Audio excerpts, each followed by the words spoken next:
because of our failed education system. So that is failed, sir. Sir, simple, sir. నేను BTech దాకా చదివాను, నాకు ఉద్యోగం రావట్లేదు. Why the government is not responsible? అంటే నాకు పనికి రాని చదువు ఎందుకు ఇచ్చా? అంతే కదా sir.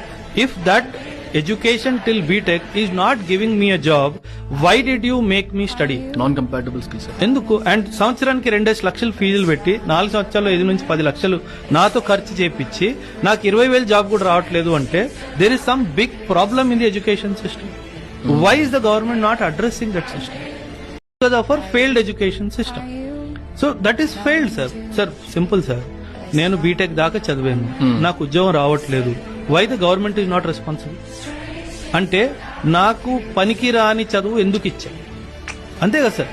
If that education till BTech is not giving me a job, why did you make me study? Non compatible skills ఎందుకు? అండ్ సంవత్సరానికి 2 లక్షలు ఫీజులు పెట్టి 4 సంవత్సరాల్లో 5 నుంచి 10 లక్షలు నాతో ఖర్చు చేపించి నాకు 20,000 జాబ్ కూడా రావట్లేదు అంటే there is some big problem in the education system. Why is the government not addressing that system?